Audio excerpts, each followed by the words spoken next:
The Odyssey official trailer on YouTube has now become the most disliked movie trailer in Christopher Nolan's career. Christopher Nolan is the last director in Hollywood who can put his name on a film and guarantee people show up. No franchise, no IP, just his name. That's a power maybe 3 people have had in the last 50 years. And right now, that power is being tested harder than it's ever been tested by a film that hasn't even opened yet. The Odyssey has managed to do something genuinely rare. It's upset Greeks in Greece, triggered an open letter from an entire nation, ratioed itself in Australia, nearly ratioed in the UK, France, and the Netherlands, and produced the most disliked trailer in Nolan's entire career. All before a single paying audience has seen one frame. How does that happen? And more importantly, does it matter? Stick with me, because by the end of this, I'm going to answer the one question everyone's dancing around and not landing on cleanly. Will the Odyssey flop? The answer might surprise you. But first, let's go through exactly what's happened, who said what, and why this story is bigger than the casting debate most people are stuck on. If you're new here, please subscribe before we go any further. Let's get into it.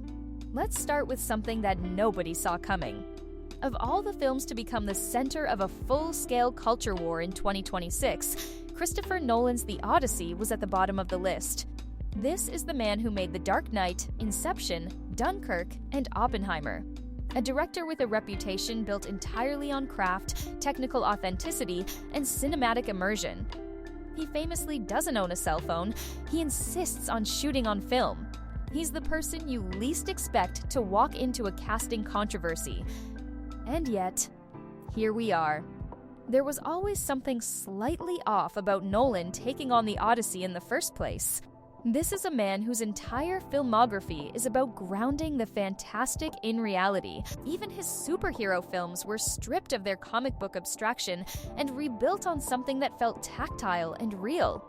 Interstellar was so scientifically rigorous that people are still arguing about the third act. Tenet was so architecturally dense that one of its own cast members, Robert Pattinson, has publicly admitted he still doesn't fully understand what he was doing in it. And now he's making a film about gods, monsters, witches, a cyclops, and a man who takes 10 years to sail home. That's not grounded storytelling, that's mythology. It's fantasy. It would be like Nolan directing a straight comedy theoretically possible, but not exactly where you'd expect the career to go. To be fair, Ridley Scott pulled something like this off with Legend, a pure fantasy film that is, for the record, a genuine masterpiece. Both cuts, the Tangerine Dream version and the Jerry Goldsmith version, both work. Scott had the visual language for it. Whether Nolan does is a legitimate question. Now let's talk casting, because that's where this film's public story has lived for months. The first major controversy was the casting of Lupita Nyong'o as Helen of Troy. In an interview with Elle magazine, Nyong'o confirmed she had never heard of the Odyssey before being offered the role despite holding a Master of Fine Arts degree from Yale. That's a detail that traveled far and fast. She also said, when asked what it means to portray the face that launched 1,000 ships, you can't perform beauty. Her preparation, she noted, started when she received the script. The Elle magazine framing, predictably, positioned audience criticism of the casting as racist. The article stated that Nyong'o faced racist critiques after her casting was announced. Then noted that she reminds those who may have forgotten this is a mythological story. The implication being that mythology is essentially placeless, that Helen of Troy doesn't carry a specific cultural or ethnic identity, so casting her with a Kenyan-Mexican actress is no different from any other creative choice. By that logic, Chris Pratt could be cast as Anansi the African trickster god and no one should object, because mythology is fictional. It's unlikely that argument would land the same way in that direction. The confirmed casting breakdown is worth listing out: Matt Damon as Odysseus, Tom Holland as Telemachus, Lupita Nyong'o as Helen Kenyan and Mexican heritage, Zendaya as Athena African American, German, and Scottish, Charlize Theron as Cersei South African, John Leguizamo Colombian, Travis Scott as a Greek bard, Benny Safdie Syrian Jewish heritage. Joyvon Wade, Nigerian. Mia Goth, Brazilian. No Greeks. In a Greek story, filmed in Greece. That's not a detail that slipped past the Greeks themselves. We're about to get to the open letter from Greece, the Elliot Page situation, and the actual box office question, will this film flop or not? Stay with me.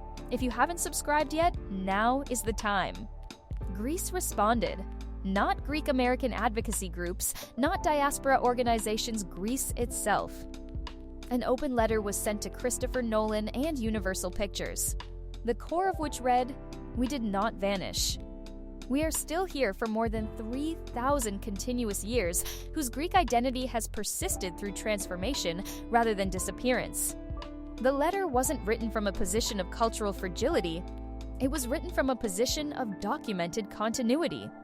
And its sharpest section invoked Hollywood's own stated values against it, given the Academy's rules and public commitments to minority representation, authenticity, and diversity. Where are the Greeks in this Greek story? The letter even assembled the cast's nationalities side by side to make the point visually. Every actor, every heritage listed, and not one Greek name in the lineup.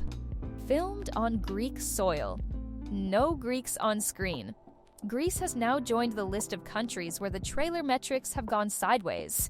The Odyssey trailer is ratioed in Australia, nearly ratioed in the UK, overwhelmingly ratioed in Germany, close to ratioed in France and the Netherlands. Universal released several promotional clips, and the only one approaching a ratio is the one featuring Lupita Nyong'o. Meanwhile, Universal Pictures Greece doesn't appear to have a presence that could even track the response, which, given the situation, might be a deliberate choice. Zendaya's casting as Athena has drawn less coverage than Nyong'o's, but it's worth noting what Zendaya chose to share publicly when the film was announced. She posted a photo of herself holding two books, Frank Herbert's Dune and Emily Wilson's feminist translation of the Odyssey. Wilson's translation frames the poem centrally around, in her own words, the silencing of female voices and dangers of female agency. That's not a neutral choice of source material for an actress about to play a Greek goddess in a Nolan film. It's a signal about how she's approaching the role. Now to the Elliot Page situation. Multiple mainstream entertainment outlets have reported the same rumor that Page is portraying the ghost of Achilles in the Underworld sequence. Collider on May 25th, Movie Web on May 25th, Comic Basics on May 28th, and Newsbusters on May 13th, all covering variations of the same report. Universal has not confirmed it. Nolan has not denied it. The silence is consistent. In the trailer released May 4th, there's a figure in a misty underworld setting delivering the line, "Who's looking after your wife and son?" That's directly from Book 11 of the Odyssey, the ghost of Achilles confronting Odysseus in the underworld. One of the most emotionally devastating passages in all of ancient literature.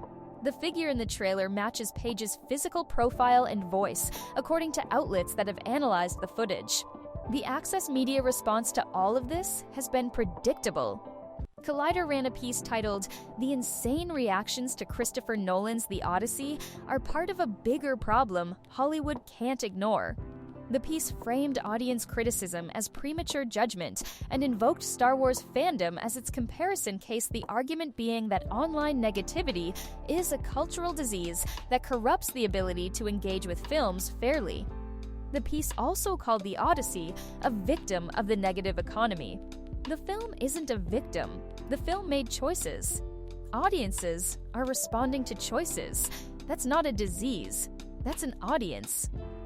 The same Collider is currently publishing headlines describing the new He-Man reboot's $29 million opening weekend as impressive and box office glory. The He-Man reboot is on track to be one of the bigger theatrical flops of the year.